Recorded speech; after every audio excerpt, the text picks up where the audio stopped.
Hello po mga kababayan, si Dante Maravillas.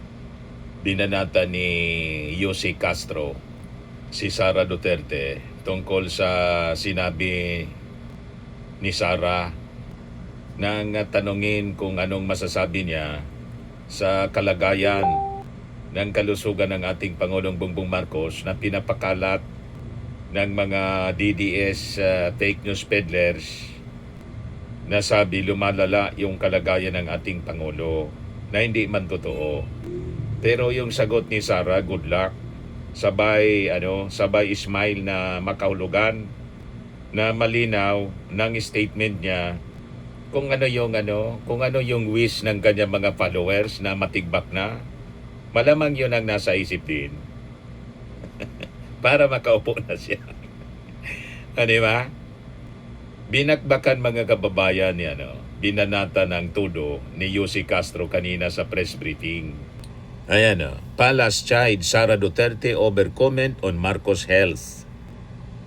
Palace press officer Claire Castro Islam Vice President Sara Duterte for her irresponsible response when asked about the President Ferdinand Marcos Jr.'s reportedly deteriorating health.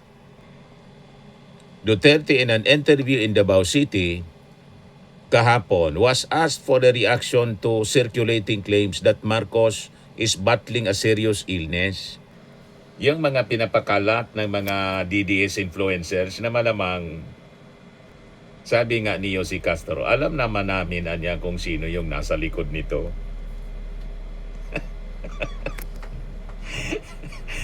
Di ba? Kayo siguro alam din ninyo kung sino nasa likod nito. Alangan man, walang direktor itong mga DDS peddlers, fake news peddlers. Siyempre, alam na ninyo kung sino yung nasa likod. Talagang intentional yung pagpakalat mga kababayan ng ganitong fake news para ipilit na umupo na si Sara. Ganon yung agenda. Yung sagot ni Sara kahapon sa tanong, good luck sa kanya. The Vice President responded while smiling. In the video, a person other than the reporter who asked the question can be heard laughing. Sabi dito sa balita ng Inquirer, this did not sit well with Castro, who criticized Duterte's body language during the interview. Sabi ni Jose Castro, isang sagot pero makikita ninyo sa body language kung ano ang ibig sabihin. Nung tinanong ito ng masasabi nating irresponsible, isang irresponsabling tanong dahil walang pinaghuhugutan, walang batayan, sabi po ni Jose Castro. Sila man lang po yung gumawa-gawa ng ganong kwento. Kaya sabi ni Jose Castro, kaya niya ang nakuha rin natin sa Vice Presidente ay isang irresponsableng sagot, good luck with a smile. At ang lahat ng nasa paligid niya ay nagtawanan. Castro also said that a person who is ill should be prayed for and not mocked or met with sarcastic remarks. It is worth noting, however, that Duterte did not laugh when she responded to question on Marcos' health. Hindi siya tumawa pero nag-smile. So ang ibig sabihin, with approval, mga kababayan. Kaya sabi ni Jose Castro, bilang isang Pilipino, hindi natin gawi ang mangutya, pagtawanan ang sinumang may sakit, lalong-lalo na kung ito'y ginagawa lamang ginagawang sakit para masira ang Pangulo or gawa-gawa lamang. Correct mga kababayan. Dapat hindi ito ginagawa talaga po. Kaya lang, sabi nga natin, ano man yung asahan natin sa Vice Presidente na masama po ang budhi, maitim ang budhi. O ito yung interview kay Sara Duterte doon sa Davao kahapon, courtesy of OBP. Pakinggan natin muna. May kumakalat ngayon with regards sa health ni PBBM na medyo may nagtatawanan kaagad.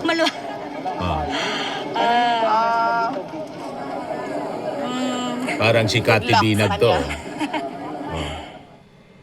Yung DDS influencer mismo na Si Cathy Binag ito. Makalat ngayon with regards sa health ni PDBM. Parang si Cathy Binag Na medyo, nagtatawa. ano na daw, malugha. Malu... Oh, naka-smile siya. Good luck sa kanya.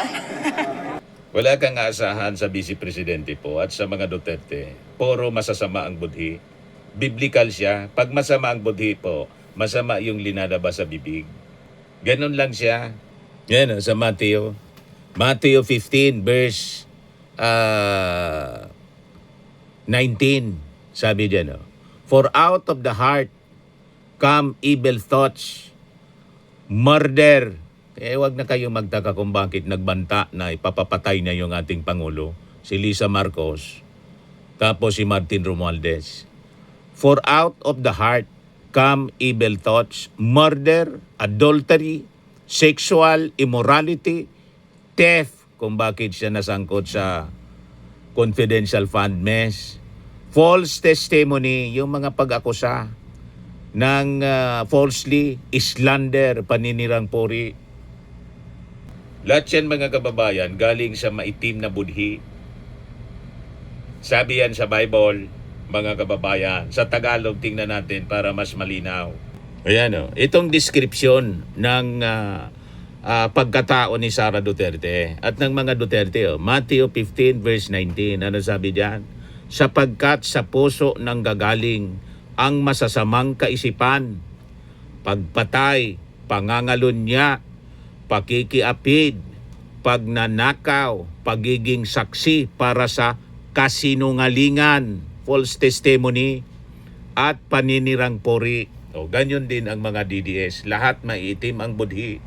Maitim ang kanilang puso. Ang mga taong maitim ang puso, normal sa kanila ang gumawa ng masama. Magsalita ng masasama, magsinungaling, manirang pori. Alam na ninyo, mga kababayan. Kaya, ano pa man yung asahan natin sa kanila, mga kababayan. Pakinggan natin yung naging reaction po ni Yossi Castro sa press briefing kanina. At saka yung iba pang mga ituloy-tuloy na rin natin. Iba pang mga tanong, mga kababayan kanina ng mga reporters. Kaya yung Daily Tribune. Yusek, yung kahapon po kasi may mga posts sa online na about na yung pag-attend ni Pangulong Ferdinand Marcos sa Bataan produkto daw po ng AI at last year pa daw po yun. Ano pong masasabi ng palasyo? Alam naman ng mainstream media ang katotohanan. So tayo, yung mga matitino na taga-mainstream media, yung mga matitino na nasa social media, kayo na po ang magpatunay kung ang nakikita nila na ginagampanan na event o pinupuntahan ng Pangulo na event ay AI lamang o totoo. So kayo po ang maaaring makatulong din sa amin dahil on the part of the government, ginagampanan lamang po ng Pangulo ang kanyang obligasyon para sa taong bayan at para sa bayang ito. Kung mayroong mga naninira, alam naman natin kung saang parte ito nang Alam na gagaling. kung sino. At suportahan natin mismo ang gobyerno at labanan natin ang fake news. And dun po sa naging reaction naman ni VP Sara kahapon sa President's health condition at sinabi niya ay isang answer lang, good luck. Ano po naman ang masasabi? Isang sagot, pero makikita nyo sa body language kung ano ang ibig sabihin. Nung tinanong ito, na masasabi nating irresponsible, isang irresponsableng tanong dahil walang pinanghuhugutan, walang batayan. Itinanong sa kanya, ano masasabi patungkol sa di umanong lumalalang kalusugan ng Pangulo. Doon pa lang sa word na lumalalang kalusugan, alam natin na walang basihan. Pero itinanong pa rin sa kanya. Kaya ang nakuha rin natin sa Vice Presidente ay isang irresponsableng sagot. Good luck. With a smile. At lahat ng sa paligid niya ay nagtatawanan. Bilang isang Pilipino, hindi natin gawi ang mangutya, pagtawanan, Sa Ang kanila, sinumang may gawi sakit. nila. Lalong-lalo na kung ito'y ginagawa lamang. Ginagawang sakit para So, masira imbento na ang kwento. Pangulo. Ang sabi nga nila, an idle mind is the playground. Or rather, an idle mind is devil's playground.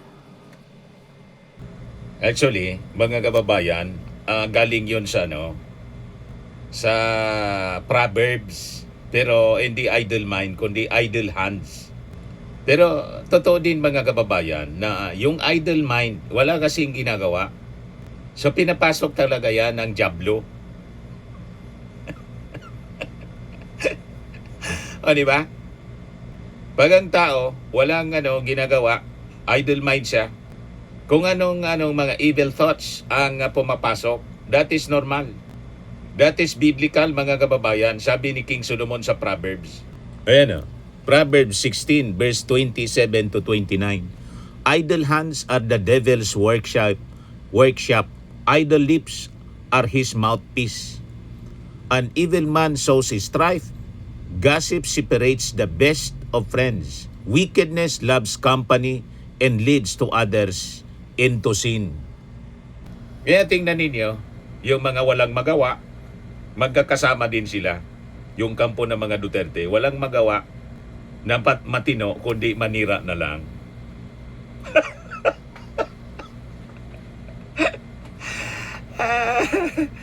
O, diba? Wala man kasing ginagawa. Kaya, punong-puno ng mga kasamaan yung kanilang pag-iisip kasi nagiging playground siya ng Diablo ang walang ginagawa. Ang idle minds mga kababayan, naging playground ng Diablo. Yan ang ibig sabihin mga kababayan ni Yossi Castro. So makikita natin, tumawa, is that a last laugh mentality or mockery of misery? Hindi ba dapat ang isang tao kapag may sakit, mas binibigyan natin ng atensyon? Correct. At Yung mga binibigyan matitino natin ng dasal na tao. para mas maging maigi ang kalusugan. Hindi mo tatawanan at parang Correct. ikaw pa ay sarcastic sa iyong mga kasagutan. Correct. Salamat po. Sunod po ng tanong, Tristan Nadalon, Newswatch Plus. Yusek, good afternoon. Follow-up na rin po doon sa fake news kasi may question po ko on anti-fake news efforts ng Malacanang. Kahapon po sinabi na nakakapansin ng surge of fake news sa kalusugan ng Pangulo recently. Gaano po kadesidido ang palasyo na may masampulan at maaksyonan ng legal action sa mga nagpapakalat po ng mga ganitong impormasyon? Kayo po ba nag-iisip minsan kung bakit nga ba dumadami ang fake news ngayon? Meron bang pagkakataon? Sinasadya ba? At alam naman natin kung ano yung mga fake news na naglalabasan. Ito'y halos lahat laban sa Pangulo at sa administrasyon na ito. Patungkol sa kalusugan, wala daw ginagawa ang gobyerno, lalong-lalo na patungkol sa krisis sa Middle East. Yan ay lahat ay kasinungalingan. Kitang-kita po natin kung paano gumalaw ang Pangulo at kung paano magtrabaho ang gobyernong ito. Meron pong ginagawa, nakita niyo po, sinimula na po ni Secretary Dave Gomez ang bibigay ng impormasyon sa DOJ para mas malawak ang imbestigahan ang mga taong nasa likod ng fake news na ito.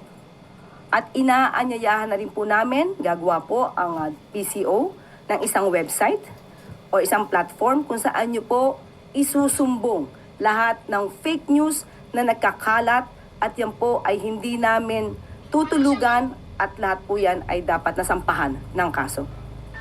Inuulit po natin, fake news.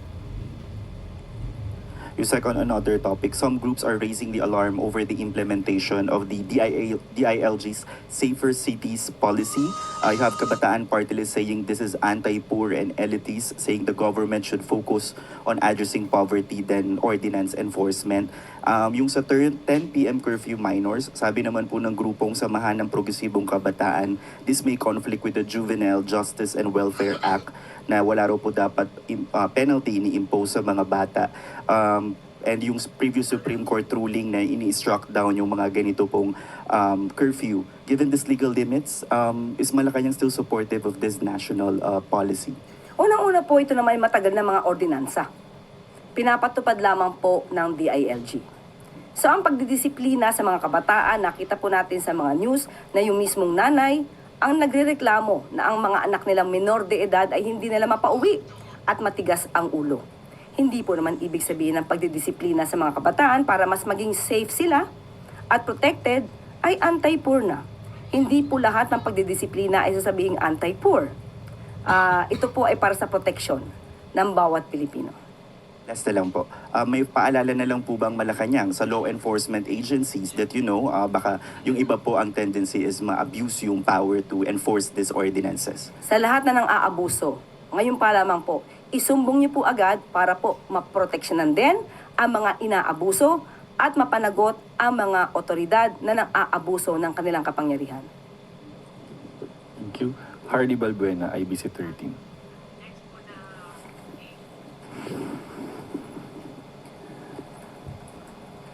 Suyo po ng mic. Hi, good afternoon, Yusek. Ma'am, since present din po CDA Secretary Francisco Chu Laurel Jr. dun sa second uplift meeting, may update na po kaya doon sa EO that will impose the 50 pesos price cap on per kilo of imported well-milled rice? Yes, sa ngayon po ay naipasa na nga po itong rekomendasyon at nakikipag-coordinate po ang Pangulo at ang administrasyon sa DA at sa DTI para po maipatupad ng tama ang masasabing price cap sa nasabing bigas. Ma'am, is the uplift committee or the President also considering imposing discounts through subsidies sa iba pang varieties ng rice, especially po sa local, since yun po yung tumataas talaga? Sa ngayon, wala pa po napag-uusapan doon. At itutuloy ko lang po yan. Noong nakaraang press briefing na itanong po sa atin kung bakit may tumataas na mga presyo sa palengke. Kasi po, ang DTI po, ang covered po ng DTI ay mga groceries. Sa pagdating naman po sa mga palengke, ang may hawak po dito, ang jurisdiction po dito ay ang DA. So tinanong po natin mismo si Secretary Kiko Laurel Jr. kung bakit mayroon na nagrereklamo na tumataas ang presyo ng mga bilihin sa palengke kung ikukumpara dahil sinabi nga na hindi magtataas ng presyo ng mga basic needs at prime commodities sa grocery. Ang sabi kasi ni Secretary Kiko Laurel, kung ikukumpara ang mga supply sa grocery, usually umaabot ito ng 60 days na inventory. So maaaring hindi agad magtaas. Unlike po sa mga palengke na karaniwan ay mga kada araw bumibili ng kanilang mga supplies kaya medyo tumataas because of the logistic. Pero kapag ka po naman, inabuso rin ng mga kababayan natin ang pagbebenta ng mga basic goods diyan po sa palengke, ipagbigay, alam nyo rin po, sa Department of Agriculture. Ibibigay ko po sa inyo mamaya ang daily price report po as of April 9, 2026 na ibinigay po ng Department of Agriculture. Ibibigay ko po sa inyo mamaya. Salamat po. Follow-up question, Ivy Reyes, Bilionario. USEC Ambassador Babe Romualdez said we're asking for a 6-month extension of Washington's temporary waiver on to buy Russian crude oil. Can we confirm this with the palace po? Hindi ko po natanong sa ngayon. Siguro maya-maya po itatanong ko po sa kanila at maibibigay ko po sa inyong kasagutan. And USEC, can we just get the clarification on when can we expect the result of the President's decision on DPCC's recommendations po? Because we've been waiting for it for... Yes, binanggit po kanina, hinintay lamang po namin ang pag-anunsyo ng Pangulo by next week. By next week. Salamat po. Christian Bascones, PRTV.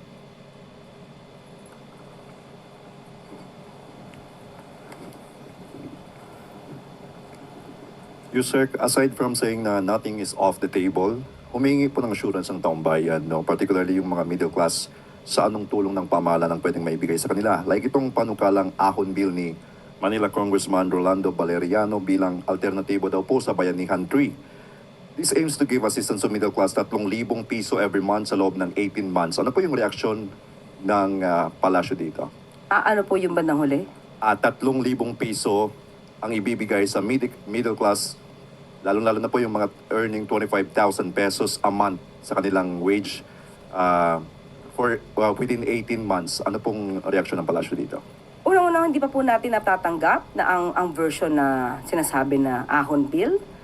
Maganda po yan, pero nangangailangan po rin yan ng supplemental budget. So, tignan po natin. Hindi po ito pangit na bill. Maganda po siya. Pero syempre, kinakailangan po pag-aralan po yan kung saan din kukunin yung budget kasi bago po ito. Hindi po siya kasama sa 2026 GAA. So, mas maganda po na papag-aralan at kung ano man ang kahinatnan po niyan at makakabuti po to sa taong bayan, especially sa middle class, hindi po naman yan tututulan ng Pangulo. For as of now, kailangan makita po yung pinaka-version po. Okay. Aside from yung sa mga fair discount po sa ating mga middle class, yung nakaka-consume po talaga nito, possible din po ba yung cash aid sa mga middle class, lalo-lalo na po yung mga minimum wage earners? Ngayon po, pag-aaralan po yan. Sabi nga po natin, kailangan po ng kaakibat na budget po dyan. So, kung meron po tayong batas at meron nakalagay na pong budget po dito, mas maganda po na maipatupad kung meron na po. Thank you, sir. Salamat po. Clay Pardilla, PDB4.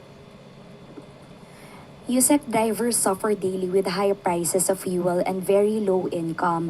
How does Malacanang view Senator Bato de la Rosa's absences during the 20th Congress na umabot po ng 31 days, yet he continued to receive pay, which is taxpayers' money? Hindi po siguro tayo ang dapat sumagot niyan. Ang dapat po sumagot niyan ay si Senator Ronald Bato de la Rosa. Kung ano po ang nararamdaman niya, dahil karamihan po sa atin, halos lahat tayo ay nagtitipid. Sa kanya po nyo siguro itanong yan kung inyo po siya mahahanap. Salamat po. Wala na pong katanungan. Balik na po sa iyo, Yusek. Maraming salamat. At bago tayo magtapos, Pangulong Ferdinand R. Marcos Jr. naging abala nitong nagdaang linggo upang iangat ang pamumuhay ng ating mga kababayan sa kabila ng mga pagsubok sa loob at labas ng bansa. Noong Lunes, malugod na tinanggap ni Pangulong Marcos Jr. ang mga opisyal ng Mitsubishi Motors Corporation kasama si Chief Executive Officers Takao Kato upang pag-usapan ang kanilang planong mag-produce ng hybrid electric vehicle sa ilalim ng Electric Vehicle Incentive Strategy Program. Pinangunahan din ng Pangulo ang oath-taking ng mga bagong halal na opisyal ng Vice Mayors League of the Philippines kung saan binigyan diin ang pagpapalakas ng kakayahan, pondo at digitalization ng mga LGU upang mas mapabuti ang serbisyo sa taong bayan at mapatatag ang ugnayan ng lokal at pambansang pamahalaan. Noong Martes, pinangunahan ni Pangulong Marcos Jr.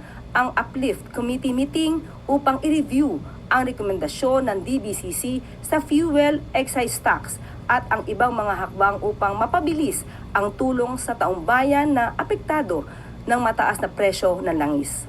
Nitong Miyerkules ay bumisita naman si Mexican businessman at philanthropist Victor Gonzalez Herrera kay Pangulong Marcos Jr. bilang bahagi ng pagdating ng pilgrim image ng Our Lady of Guadalupe sa June 13, 2025.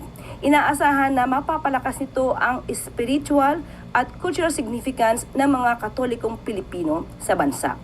Kasunod nito ay agad na pinangunahan ng Pangulo ang ika-4 na PISAC Education and Jobs Sector Group Meeting upang matiyak ang agarang suporta para sa mga umuuwing OFW sa pamamagitan ng job matching, targeted upskilling at tulong sa pagnenegosyo.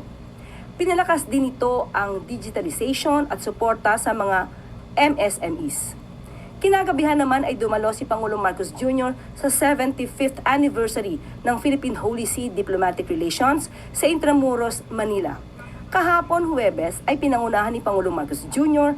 ang ika-84 na anibersaryo ng Araw ng Kagitingan kasabay ng pag-alala sa kabayanihan at sakripisyo ng mga bayani ng Bataan at Corregidor. Dito ay binigyan diin ng Pangulo na ang tunay na lakas ng bansa ay hindi lamang nasusukat sa tagumpay kundi sa kakayahan ng bawat isa na tumindig, magkaisa at bumangon sa gitna ng mga hamon. Tuloy-tuloy din ang pagsuporta ng pamahalaan sa mga veterano sa pamamagitan ng pagpapalawak ng serbisyong pangkalusugan at benepisyo.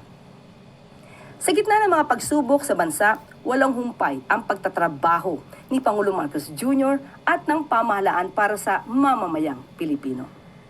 Muli, makakaasa po ang lahat na ang Pangulo ay matagumpay na ginagampanan ang kanyang sinumpaang tungkulin para sa bayan.